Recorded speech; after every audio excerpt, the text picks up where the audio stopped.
Yo, yo, yo, what's going on, guys? It's Buns. Welcome back to the Road to Gladiator. Tonight, I'm going to do an update video for those of you guys that have been following along the series. I have been progressing and learning World of Warcraft arenas and been going along my journey, trying to get better at the game and progress towards my end goal of Glad.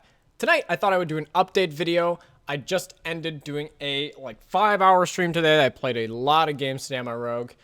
And as much as I would love to say that the games went fucking great, they went pretty fucking awful. They went pretty bad, and it was a massive test of composure, character, trying to work through the kinks of how the games are going. And I wanted to make this video because I feel like a lot of the times, even myself, humanly, we always want to say, what's going well for us. And we always want to report how everything is going. And whenever we want to share news to someone, we want to report success. But, I mean, that's just not the case. That's not always human. Went really bad. I went from, 2K rating to, 1.7K rating. Huge drop. And here's the catch. So there's a few things I want to talk about in this video. The first thing that I want to talk about in this video is how are rogues. And rogues are, I would say, mid-tier. And I think that rogues are good in some select comps, and I would really say that those select comps is probably playing with a Frost Mage and playing with a Frost DK. The damage that you're doing as rogue is okay. When you have Vendetta, it is still very strong. It's a formidable cooldown. You're going to get cooldowns from the other team, but because you're not doing an excess amount of damage and pressure now, because we have very limited amount of CC and being able to off-peel, today was an extremely frustrating day for me because today we're running as Mistweaver, Frost Mage, Assassination Rogue. And we played a lot of games. And honestly, the first thing I want to say is I'm really proud and happy of my teammates. I was playing with Chong and I was playing with Zips. They're two really nice guys. And the first thing I want to say is I'm really happy that we stayed and we played for 4 hours today, even though the games weren't going great.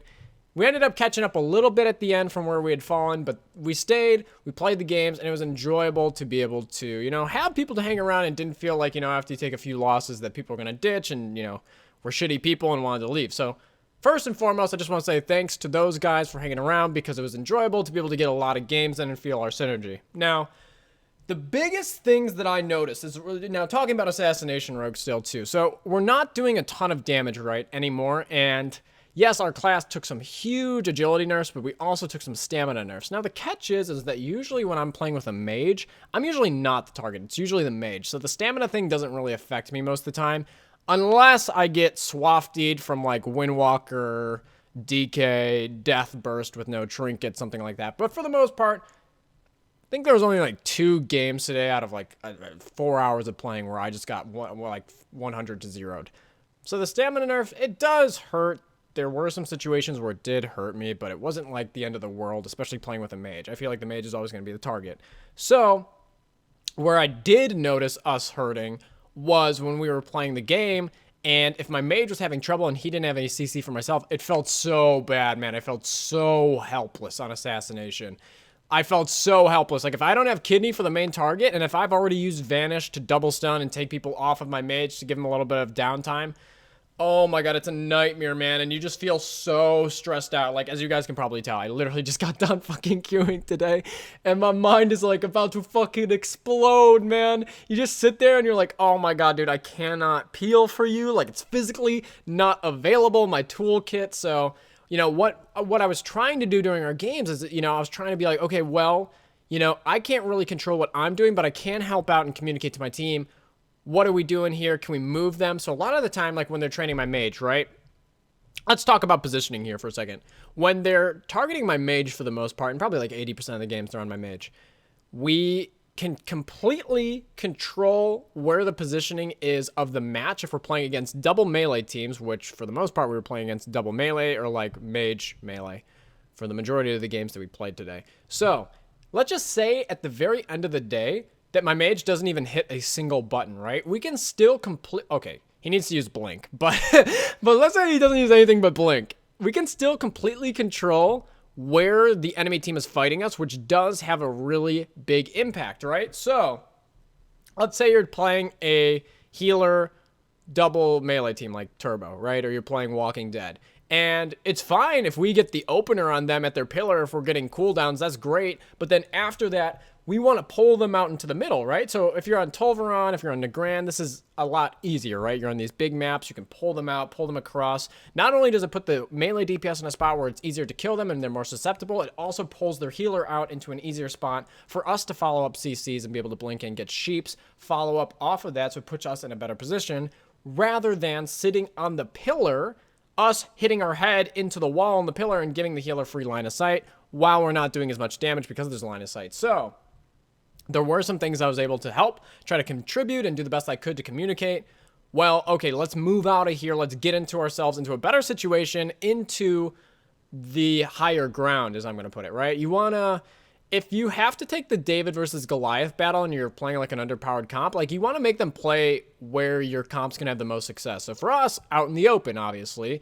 And I mean, most of the teams at like fucking like, you know, whatever, 1700, 2K rating, anything between that. Like most people that are playing double melee are just going to take their head and go smash it on their keyboard and fucking whatever. All right. They're not actually fucking playing the game whatsoever. All right. So they are going to go and chase you into fucking Africa.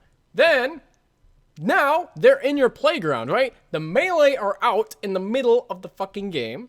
We can get damage onto them. It's easier for my mage to get damage off onto them, and then it opens up the healer to be CC'd, or if he doesn't poke out to get CC'd, we're going to do huge damage. And that's something else I want to talk about as well, too.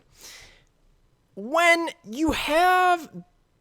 Going for CC at the right time is really important, right? So if I'm playing a mage, and let's say that their healer is pillar humping, don't force CC, right? So like, let's say that their healer's doing a good job and he's standing by the pillar and you can't get CC on him. Okay, well, you don't have to put yourself in a bad position to attempt to get CC, right? Like we can just PvE damage onto the targets, right? PvE damage, extend our positioning outwards to force the healer to come out to try to do follow-up CC, pull the melee out. We were getting better at this as we went along, but it was something that took us a really long time, I felt like, to get a grasp over. And it's something that I felt like I just, like, after queuing the session, I just wanted to talk about it because I feel like this conversation not only is going to, like, help me work through the situation, but it's also going to, like, help you guys get insight onto how it was going for us and be able to pick off tips, because I think that it's really important, right? So if you're playing a mage, you don't have to force CC if you don't have the damage, right? We can extend them into a good position, get damage onto them, get glacial spikes off, make the healer have to respect our damage, maybe come in with a blink CS, follow it up with CC, and then you're in a good position, right? You force them to come onto your turf, then you approach in, rather than forcing blink in and then having like the healer run around the pillar and then we can't get anything, right? Because not only have you wasted the blink and not only have you gotten CC, now you don't have that movement to get away from the melee that are now closer to their pillar, so it's just a better situation for the melee team, right? So the other thing that I felt like we needed to improve on and we were getting better at as it went, we needed to get better at communicating a lot of different things. And some of this is communication before the game, so why don't we start there? So one of the things today, we were playing as Mage, Rogue, Mistweaver. Now, this is not the best Rogue Mage comp, by far. Rogue Mage Paladin's the best Rogue comp. Rogue Mage Priest is strong, Rogue Mage Druid is strong. I would probably put Rogue Mage Mistweaver after that, even though you have a lot of survivability. The CC lineup doesn't usually work out very well because you have in-cap from the Mistweaver, and you also have stun as well too, that's like melee range, so you actually just literally have to be right on top of them. So, with that being said though, today was one of those days where it's like, I could sit there and blame my comp and say, oh, the comp's bad, this is exactly why I dropped 300 rating, but it's not.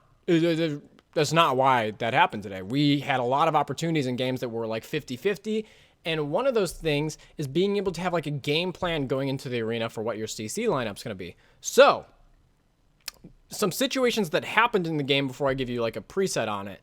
We would get into games sometimes and we would have like in cap for the first CC into off sheep. Well, like obviously that's not like making the most benefit out of it, right? Because the in cap's going to be 4 seconds, the half sheep's going to be 4 seconds, that's 8 second CC. What you would like rather have is to have sheep, and then if the mage is casting damage, follow it up with an in cap, or in cap the off target so that the mage can follow it up with a second sheep and help him be able to get cover so that he doesn't have to deal with the interrupt from what other class that the in cap is going onto when they're going in for the sheep on the healers. So I felt like that was something that after we played a lot of games, we were getting better at, we were getting better coordination over that. and being able, like, into clutch, tense moments, be able to talk about who's got CC and not overlap as well, too. That was something that we struggled with today, especially a lot of times going in for some kills where we were very low.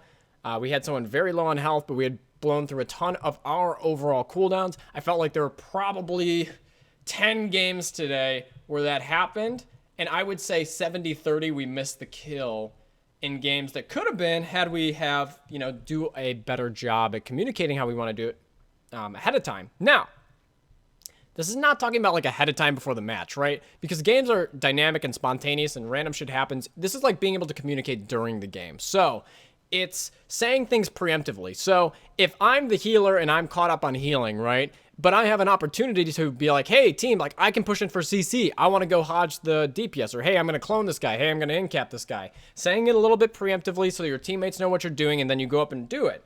Rather than, oh, I incap this guy. Like after you've done it. You know what I mean? Or not even saying it at all.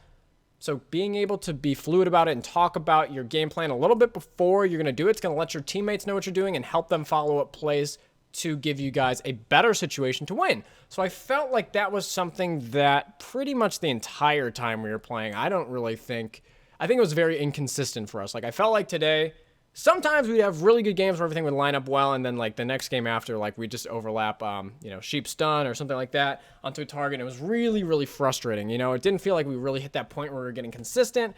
We're making game-to-game improvements. And now, like the thing for me, going back to like how today went, the thing for me that was kind of frustrating about today is it was really the inconsistency, and it didn't feel like we were building on top of where we were. Now, obviously, my rating dropped. I dropped a fuck ton of rating, but that's okay. That's not really what I care about. Like, at the end of the day, I care about it's like, are we learning? Are we learning? Are we making steps going in the right direction? And today, honestly, felt like meh.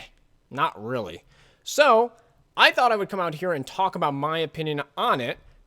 And, like, some areas, we did do good things. So, I thought our positioning got better as we played throughout the day. I definitely think that got significantly better as we played.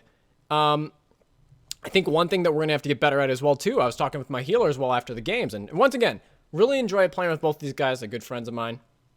And to be able to have people to play with and, have these kind of conversations with and be able to be open about it and work through the challenges is awesome. So I'm really thankful that, I have people like that to play with, because not everyone is so lucky. A lot of people just quit after like losing 5 games and they'll just like fucking disappear from the planet of the earth, right? So after the games, I was kind of talking to my healer and I was like, hey, I think that one thing that you and I can do a little bit better is there was a lot of times where we get into situations where the healer and I are both making the best play for ourselves, but it's not good for the team. So in some situations, we would bubble and I would evasion at the same time. So one thing that I was talking about after the games is like, okay, so I think that for our team, the best case scenario is when you have a vocal healer. They can kind of dictate your overall team cooldowns. And one thing I was talking about afterwards, I was like, well, let's try in the future to work on talking about, hey, I'm going to bubble you preemptively if we need it here, all right? Or, hey, you need to use your evasion here, I'll bubble after, or I don't have it, right? So just calling stuff out in the pace of the game to give more information to what's going on. Because it's kind of those like split-second decisions where you have a lack of information where you decide, oh, I'm going to ice block. Oh, well, we bubbled too. Or, oh, I'm going to evasion here. Oh, we got bubble as well too. So being able to not overlap your cooldowns by communicating a little bit ahead of time and having a game plan, not only like before the match goes in, but also while you're talking about it in the game. Because, right, the game's dynamic. It's spontaneous. Things change on the fly and you need to be able to adjust to it. So, overall, today went pretty meh. But I, at the end of the day, will take how we did, because I feel like by the end of it, I feel like we learned a lot, right? So we kind of learned what we were struggling on, which I think is important. I think the first thing about like figuring out what you want to improve on is figuring out what's going wrong. So for us, it was like in-game communication, making sure that we had good positioning against the teams we were playing, depending on what comp they were. So, double melee dragging them out. If they're melee DPS, trying to line the ranged DPS, but drag the melee DPS along. Create opportunities for their healer to have to come out and give us easy CC by forcing damage and cooldowns onto the DPS, right? I think that we learned things going in the right direction. And you have to be able to identify what's going wrong before you can apply to it. And some of the things I think we were talking about very well. It's just now we've kind of hit this wall where, like, after today, it's like, okay, I feel like everyone's kind of on the same page for what we need to improve on, like after this Q session. So today's like one of those days for me where it's like I reflect, I'm like, okay, today went fucking shit. But to be fair, we did learn a lot as a unit, as a team. And the next time around, I want to see if we can improve on those things, right? Because I think that that's how you have to look on it. It's like, okay, everyone's going to have fuck-ups and things are going to go wrong, right? Like today was a fucking shitty day for me. But to be able to look at it objectively, have awesome people you can play the games with in the first place is all gravy, and then be able to talk about it and try to improve on that. The biggest thing for us is that we have to work on our in-game communication, work on our positioning, depending on what team we are fighting against. And thirdly, I would say making sure that we're using our defensive cooldowns one at a time rather than overlapping. So with that being said, like the next time we play, I want to see if we're getting better at those things, because it's not like the rating that I care about. Ultimately, there's rating in World of Warcraft, and that's how you're judged down. But the rating's like irrelevant. It's the things that make you a good player, right? Make you have good synergy, make you a good team. So being able to build on how our games went today is what's important to me. I wanted to put this video out there because I just felt like not only did I need to vent about it a little bit as well too, but I thought it'd be a cool video to put that out for you guys as well too, to kind of give the perspective of a bad day, because today was a fucking bad day. it was a bad day, but take away the positives. I'm happy that I have awesome people to play with. I'm happy that we learned things and we kind of know the next time around where we want to start at, right? And where we want to improve on. So as a final note too, I didn't even get to this part. As a very final note too, I do think that Rogue is mid-tier. I think it's behind Frosty K. I think it's behind Windwalker. I think that it's arguably behind Ret. And, and Warrior, it's like hit or miss. I don't know. But I think that Rogue can still be viable. I think it's mid-tier. And I want to see how the next kind of week of games go. And to leave you guys on a final note too, I'm going to give you guys some insight on what I'm doing right now. I kind of hit this point this week where I was frustrated because during the afternoon, there's sometimes where I would just like to play games, but maybe I'm not playing the right class, like someone else is looking for something else. So I decided this week, a few days ago, that I'm going to start leveling some other classes as well too. So I'm working on an Ellie Shaman that I'm leveling right now, and I'm really thinking about leveling a Mage as well too, to kind of give myself some more opportunities to play different comps with different people, give myself more options, because really at the end of the day, it's only going to be it's going to be beneficial for me to be able to pick up and learn multiple classes, not only for my main class Rogue, to be able to learn the restrictions and restraints on what I can't do when I'm playing another class, because you kind of get that perspective and like in-game, on-the-spot knowledge when you play multiple classes, how you can handle playing against that class when you are playing as like your main class. So picking up some other classes, I'm leveling an Elemental Shaman. I'm also thinking about leveling a Mage. And honestly, I really don't want to do this, but possibly may level like a Resto Druid or something like that, because the biggest thing is like, it's always so hard to find people that can heal you, right? So I was like, if I really want to play, I should probably level a healer, right? But I've like never done that in my fucking life before, so it would be a nightmare. Considering it, the first two though, I'm definitely doing, because I want to give myself I want to give myself some more options to play the game with different comps and get a little bit more experience trying that out. So wanted to put all that on the table for you guys. Today definitely was a rocky day, but I'm really happy that I was able to go through it with the teammates that I was playing with, and we were able to build and identify kind of what was going wrong for us, so that the next time we play, we can try to make improvements on that. And I think that that's where you judge how you're doing. It's like, we identified what's going wrong. Let's try to build on that and see what happens after that. That's how you kind of identify growth and where you're going in the right direction. So I wanted to get this out there for you guys, because I think it would be really helpful for you guys to kind of have that in your mindset as well too while you're playing the games. I am fucking out. Peace. Have a great day, everyone. I'm going to go watch the Cubs game. Go Cubs, go. World Series Game 7, boys. Let's get it. Woo! All right, everyone. Have a great night. Thanks for watching the video, everyone. I will catch you guys on the live stream during the afternoon or in the next YouTube video. Peace. Later, guys. Yo, yo, yo. What's going on, guys? It's Buns. Welcome back to the Road to Gladiator. Tonight, we're covering the 7.1 November 1st hotfix, which was kind of pre-released on the World of Warcraft